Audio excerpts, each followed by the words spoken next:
Welcome to this edition of Behind the Music. My name is Andrew Chung, and I am artistic producer of London Symphonia. Welcome today. Behind the Music is our series of pre-concert chats ahead of the concerts in our 2020-21 season. On Saturday, November 7th is our concert titled It's a Beethoven Party. This will kick off London Symphonia concerts held at Aeolian Hall this season, part of our new partnership with Clark Bryan and Aeolian Hall. This occasion also marks the birthday party for Beethoven, as it would be his 250th on December 16th this year. So we're just a little bit early ahead of that. Today I have with me a few London Symphonia members joining me, our concertmaster Joseph Lanza and horn player Kate Stone, to give a little bit more information on Kate. Welcome, Kate. Kate is also our personnel manager, working behind the scenes to make sure that we get our Symphonia musicians where they need to be and when they need to be there. Kate was second horn in Orchestra London for 24 years and now is a proud member of London Symphonia.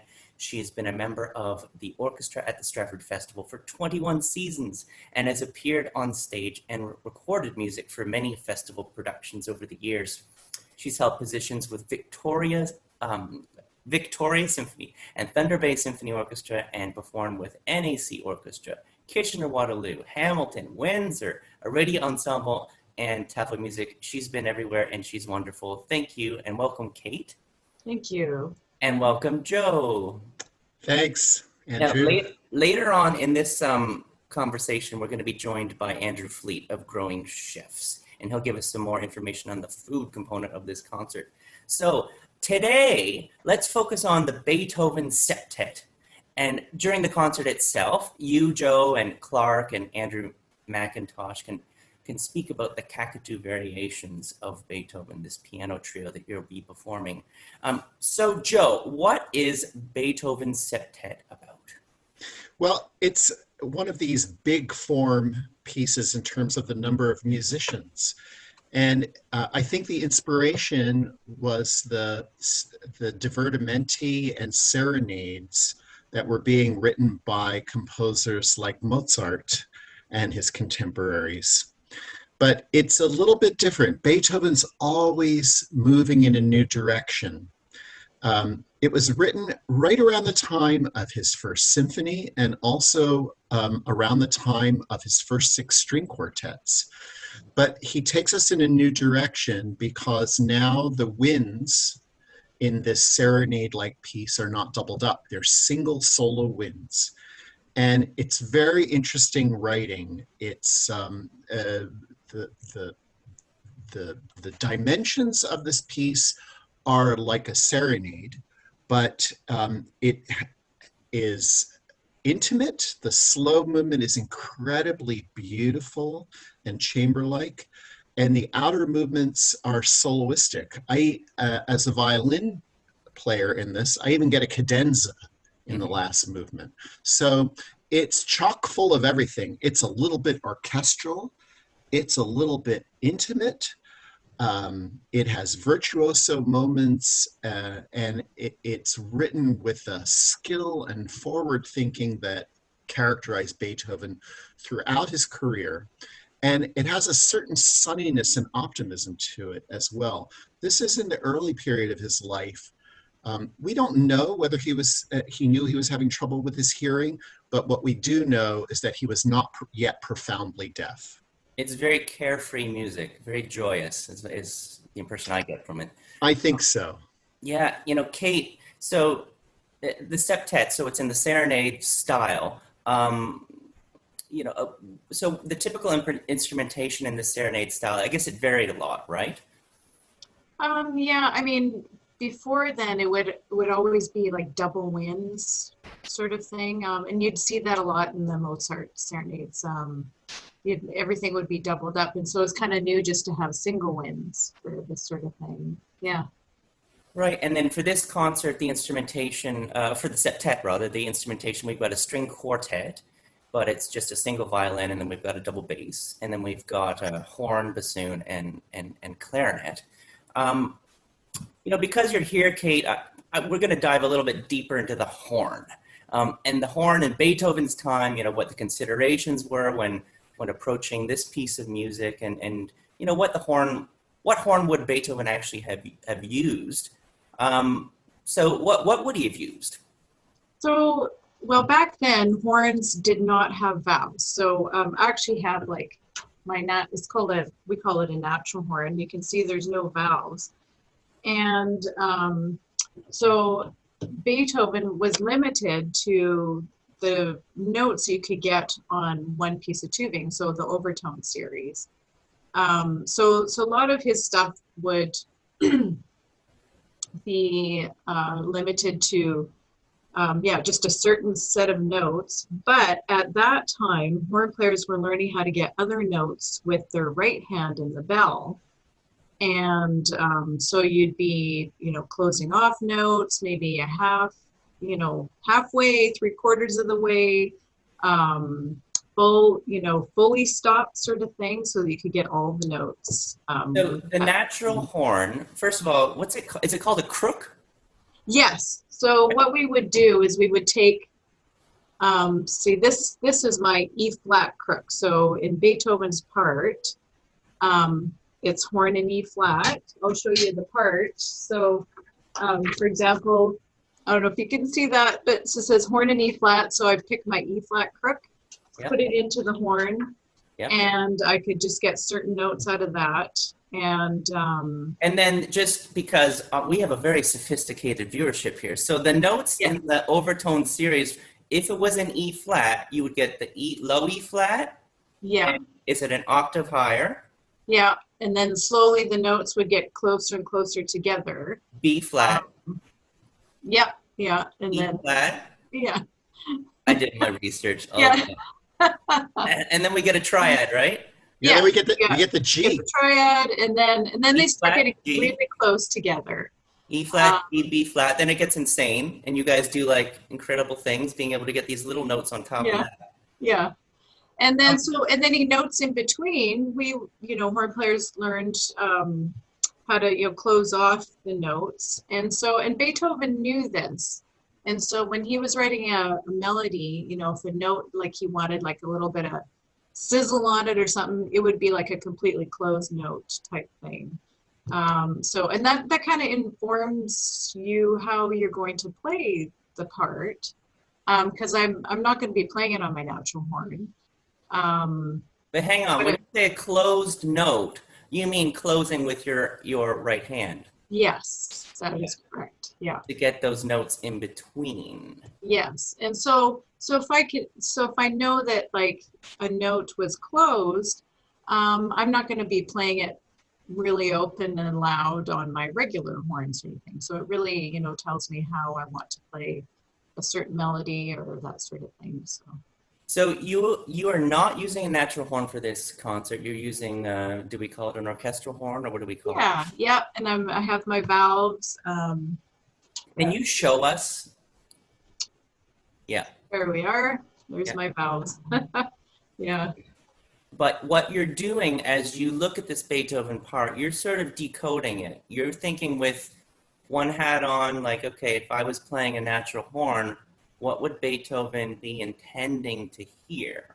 Do I have that right? That is correct. Yeah, and the natural horn was a much lighter, more delicate instrument, and so you're not going to be playing out like you're playing in an orchestra. So you're thinking about how you're going to approach it. Mm-hmm.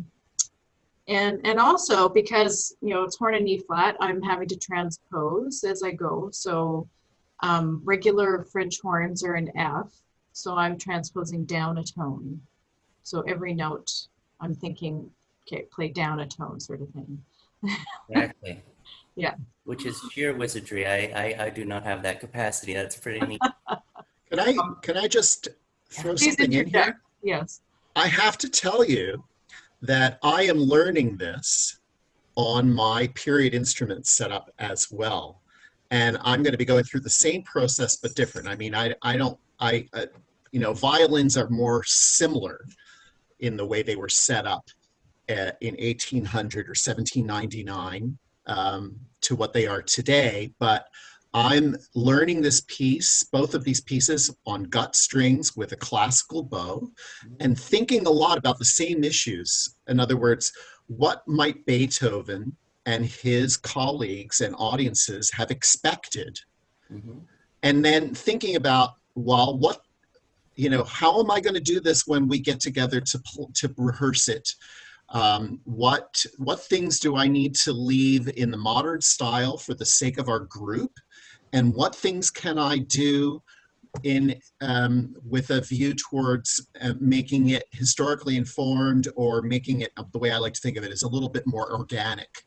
Mm-hmm. So I'm kind of going through a similar process. It's nice to know, Kate, that you're doing that too. So I know I'm not alone. And actually, I know Joe Phillips plays a lot of Baroque bass, and he'll be thinking about those things as well. So that's an interesting thing. And Andrew plays Baroque violin.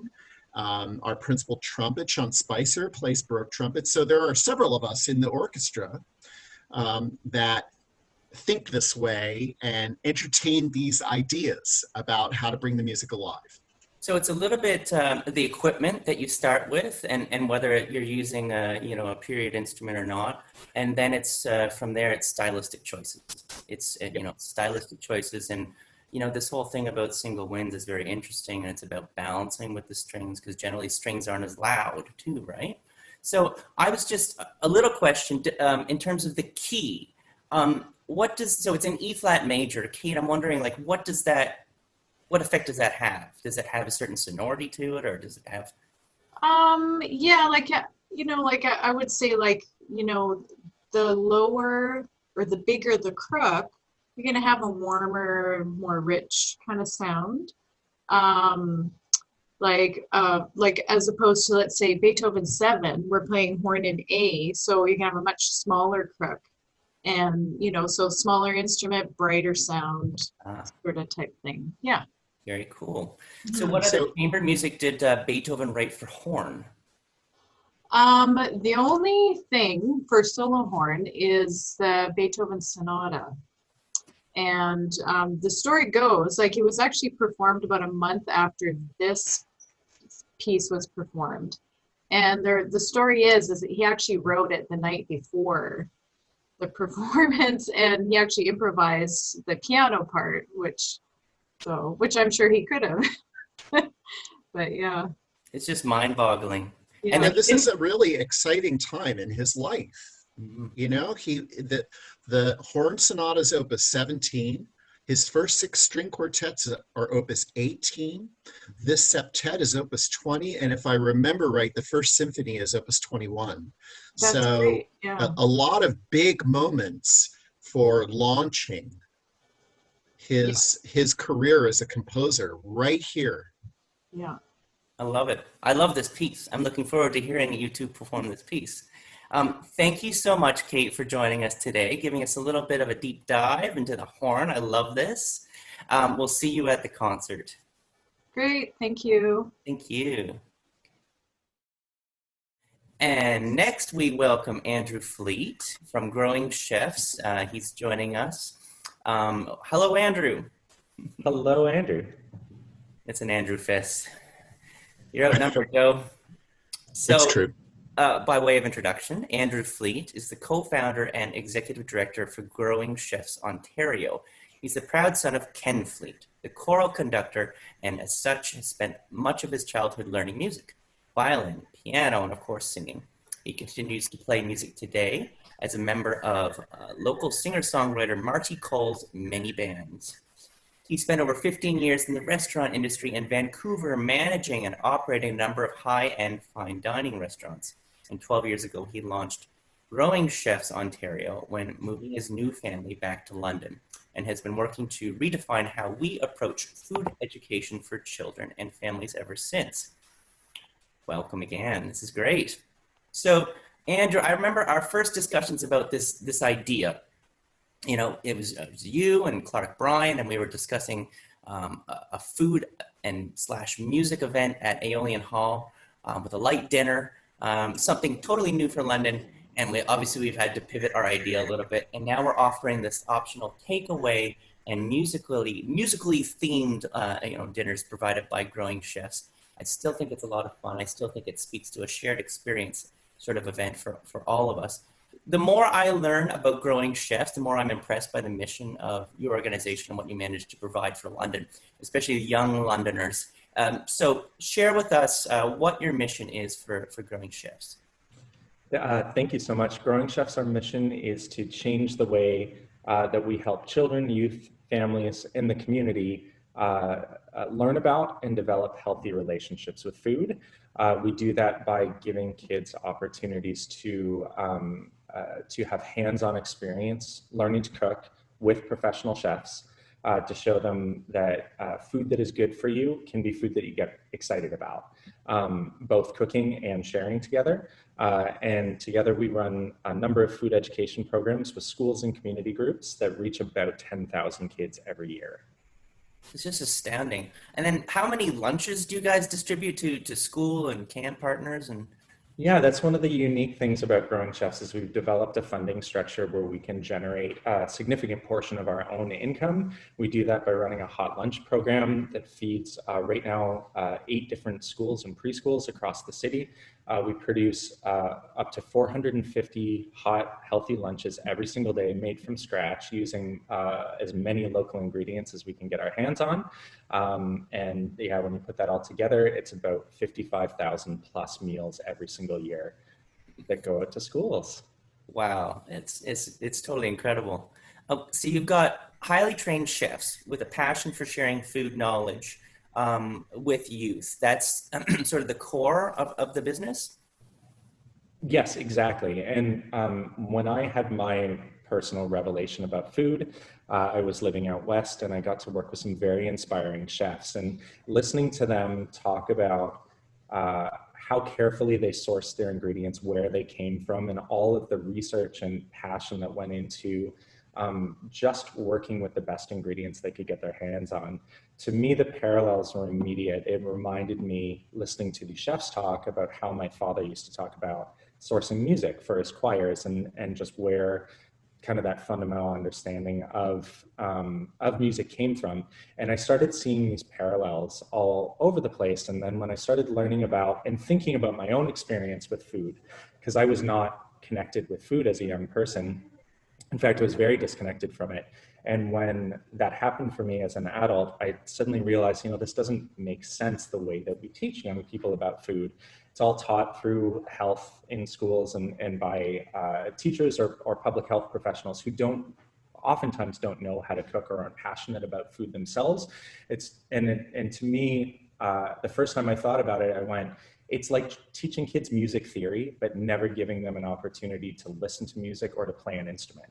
It's Right. essentially useless knowledge that, as a musician, is essentially fundamentally important. It's the foundation that you build from, but without those other pieces, there's nothing to do with that knowledge. And so to me, connecting chefs with kids to teach them how to learn how to cook and use that knowledge just made sense. In fact, it made so little sense not to be doing that. So Growing Chefs really just started as a way to provide an avenue for professional chefs, some of the busiest people on the planet, to work with kids and share that inspiration of learning. And it has turned into, or evolved into, a whole systematic approach of using people with that culinary knowledge and trying to create the starting point for food education with. That's who should be teaching. And if we can inspire kids to want to learn about healthy food and want to learn how to cook, then we should be able to then provide them with that nutritional knowledge, with an understanding of how to make those good decisions. But the first step is inspiring them to even want to eat food that's good for them. And I think that's a huge step that's missing with so many people. So is that what we call food literacy, or does food literacy also extend to growing of the food itself? Food literacy really incorporates everything that you know about food. So it starts with where it comes from, so how it grows, how it journeys to our plates, how our food system works, so that's the economic and social and environmental impacts of our food system. And I suppose, forgive me because everything's a music analogy with me, but if you want to develop an appreciation for music, really the best thing that you can do is develop an understanding of music. And for me, that transcends genres of music. And we have this privilege these days of being able to access so much material when it comes to music in a way that generations haven't before. And again, food is the same way. We have access to varieties and types and a volume of food that people have never had access to before. And helping young people navigate that to develop an understanding of how our whole food system works is a huge part of food literacy. And so it does incorporate everything from where it comes from, how we dispose of our food, but most importantly, we're trying to address the fact that oftentimes you'll stand in front of a group of kids and say, is this a beet or a radish? And oftentimes they can't answer the question. So it kind of incorporates all of that. I love it. I love it. And I also like that, it's you're leaning on the passion and just the excitement of your chefs, and,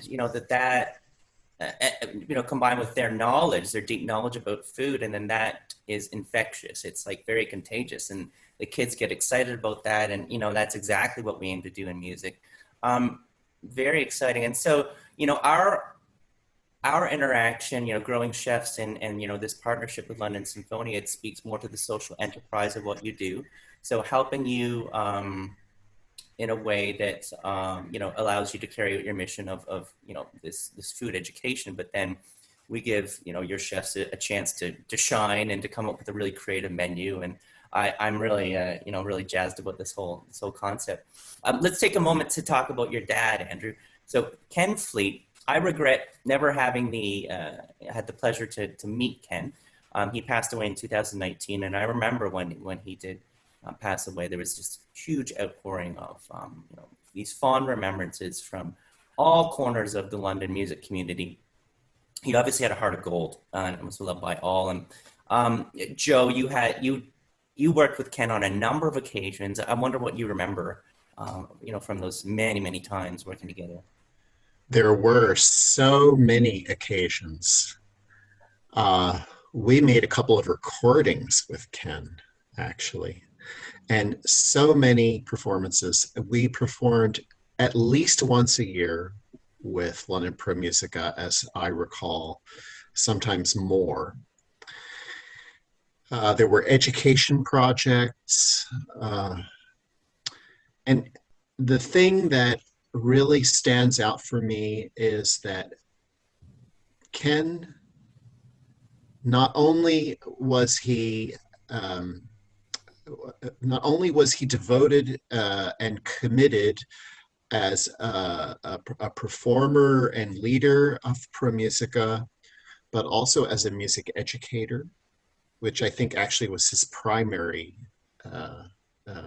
field in terms of a career. He was the most wonderful person. He was absolutely voracious about learning more about music. And